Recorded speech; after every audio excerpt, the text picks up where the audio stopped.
Assalamualaikum warahmatullahi wabarakatuh. Shalom, Om Swastiastu, Nama Budaya, Salam Kebajikan.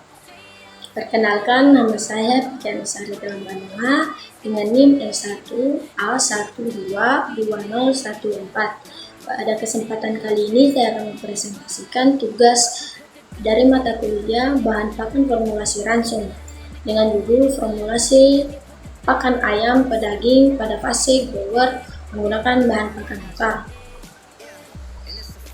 Tujuan dari formulasi pakan ternak ayam pedaging khususnya pada fase grower menggunakan bahan pakan lokal yaitu untuk menciptakan ransum yang lebih optimal dan efisien dengan memanfaatkan sumber daya yang tersedia di daerah setempat atau di daerah kita berada.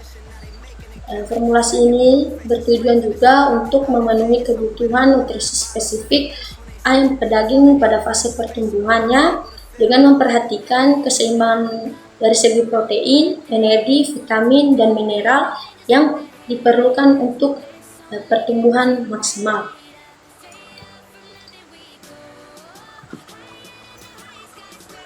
Kemudian ada juga manfaat dari formulasi pakan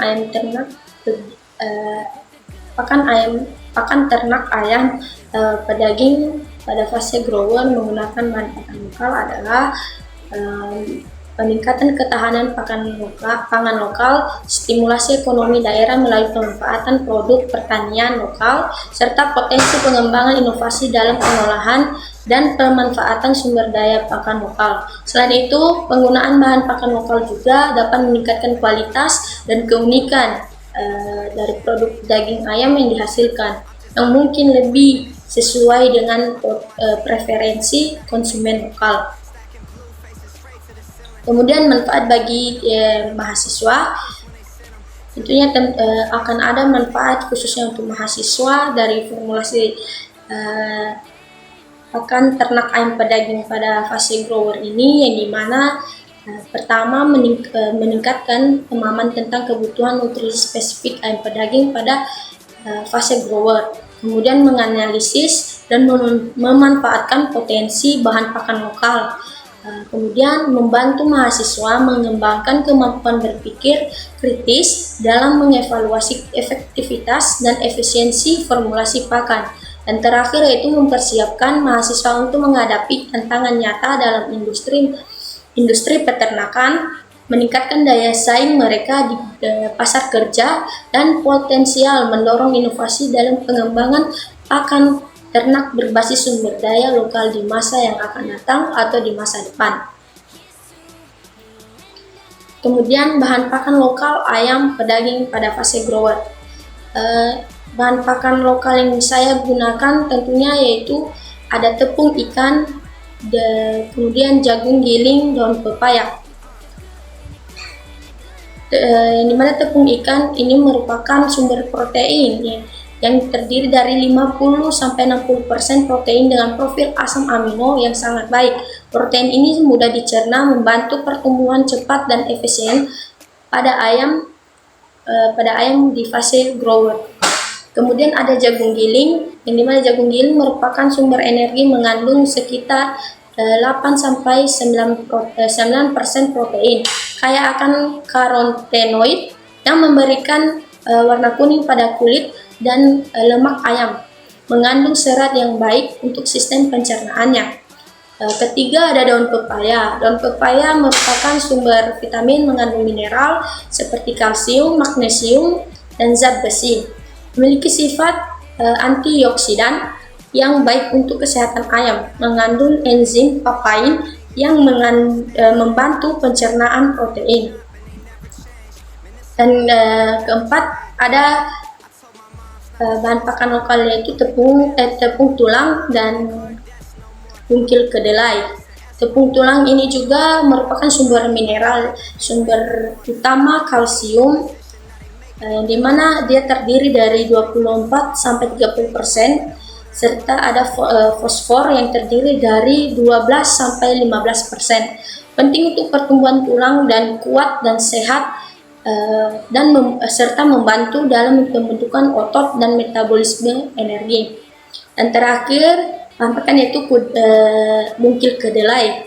Yang dimana bungkil kedelai juga merupakan sumber nabati kandungan protein tinggi sekitar 44-48% dan memiliki profil asam amino yang baik, terutama lisin, serta mengandung beberapa vitamin B kompleks. Dari bahan pakan ini tentunya masing-masing terdiri dari protein kasar, energi metabolisnya, serat kasar, dan lemak. Yang pertama, kita akan melihat, saya akan mempresentasikan kandungan nutrisi tepung ikan, yang dimana dari protein kasarnya dapat didapatkan sekitar 50-70%, kemudian energi metabolisnya terdiri dari 2.820 sampai 3.190 kilogram. Kemudian ada serat kasar 1-3%, dan terakhir lemak yang terdiri dari 4-20%. Kemudian kandungan nutrisi yang terdapat pada jagung giling, di mana protein kasarnya terdiri dari 8-10%, energi metabolisnya terdiri dari 3.300 sampai 3.400 kcal atau kilogram. Ada serat kasar yang terdiri dari 2-3%, dan terakhirnya ada lemak 3-4%. Kemudian kandungan nutrisi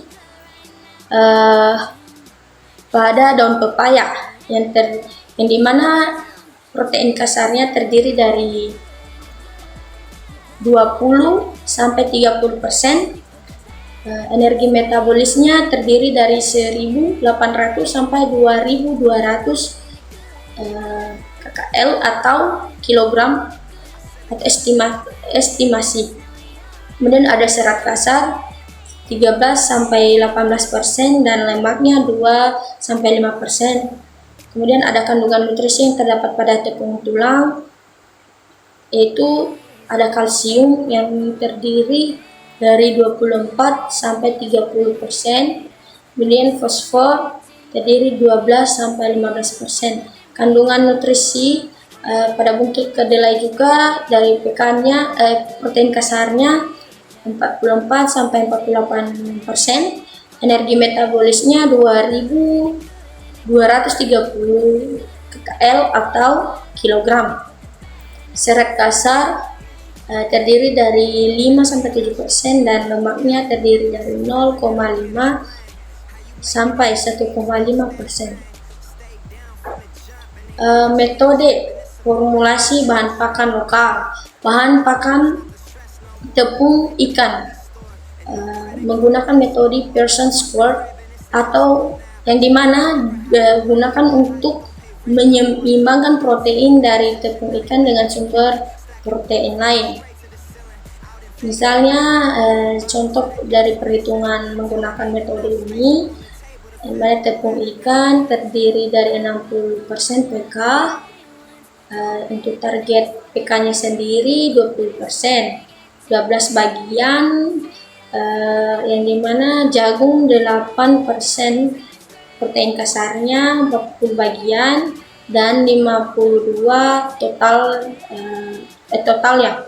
Dari perhitungan tepung ikan dapat dilihat 12/52 dikalikan dengan 100 sama dengan 23,808%.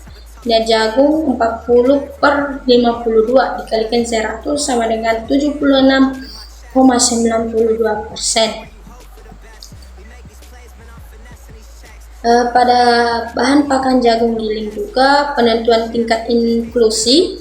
Jagung giling biasanya digunakan sebagai komponen utama sekitar 50-60% dari total ransum. Metode Pearson yang digunakan itu metode Pearson digunakan untuk menyeimbangkan protein dari jagung dengan sumber protein lain, contohnya bungkil kedelai, terdiri dari 44% PK atau protein kasar, target PK-nya 20%, sebagian untuk jagung, 9% PK, 24 bagian, 35 total. Hasil bungkil kedelai 31,43%, jagung 68,57%. Penyesuaian untuk energi itu dapat dihitung dari kontribusi energi dari jagung, kemudian disesuaikan dengan sumber energi lain jika diperlukan, dan penyeimbangan protein dan asam aminonya dapat ditambahkan sumber protein itu mencapai target protein dan memperhatikan keseimbangan asam amino esensialnya. Penentuan tingkat inklusi pada bahan pakan daun pepaya. Daun pepaya biasanya digunakan dalam jumlah terbatas, sekitar 2-5% dari total ransum. Pertimbangan kandungan serat kasar yang tinggi. Deklarasi dengan ransum utama, mulai dengan ransum dasar yang sudah memenuhi kebutuhan nutrisi ayam pedaging, khususnya pada fase grower. Kemudian penambahan daun pepaya, di mana ditambahkan tepung daun pepaya sekitar atau sebesar 2-3% ke dalam ransum dasar. Kemudian dikurangi presentasi dari bahan lain secara proporsional untuk mengakomodasi penambahan daun pepaya. Dan terakhir yaitu penyesuaian nutrisi, di mana dapat dihitung ulang kandungan nutrisi ransum setelah penambahan daun pepaya dan menyesuaikan komponen lain jika diperlukan untuk memenuhi kebutuhan nutrisinya. Lanjut, pada bahan pakan tepung tulang juga ada perhitungan kebutuhan nutrisi, di mana menggunakan tabel atau formulasi standar untuk memenuhi kebutuhan nutrisi ayam pedaging, khususnya pada fase grower. Ini mencakup protein, lemak, serat kasar, kalsium, fosfor, dan vitamin lainnya. Komposisi tepung tulang umumnya mengandung kalsium dan fosfor dalam proporsi tertentu. Dapat dipastikan untuk menyesuaikan jumlah tepung tulang dengan kebutuhan kalsium dan fosfor untuk ayam pedaging. Contohnya, kadar kalsium dan fosfor dalam tepung tulang dapat bervariasi tergantung pada sumber dan proses pembuatannya. Kedua, ada suplementasi vitamin dan mineral, yang dimana dipastikan untuk memperhitungkan suplementasi vitamin dan mineral yang diperlukan selain dari yang sudah terkandung dalam tepung tulang dan bahan-bahan lainnya. Pengujian dan evaluasi dapat dilakukan, di mana setelah merumuskan pakan terus dilakukan pengujian atau mengevaluasi keefektifan pakan tersebut terhadap ayam pedaging dalam fase grower. Dapat dipantau pertumbuhan serta kesehatan ayam untuk memastikan formulasi pakan tersebut dapat memberikan hasil yang kita harapkan pada ternak ayam pedaging pada fase grower. Dan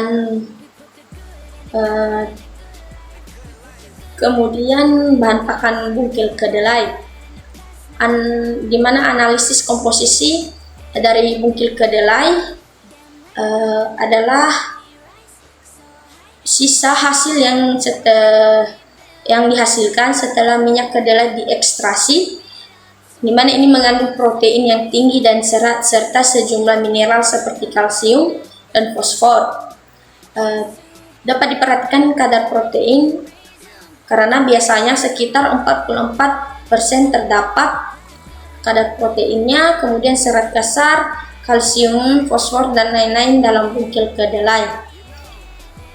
Kemudian penyesuaian proporsi bahan, dapat disesuaikan proporsi bungkil kedelai dalam formulasi pakan yang tentunya untuk memenuhi kebutuhan nutrisi ayam pedaging pada fase grower.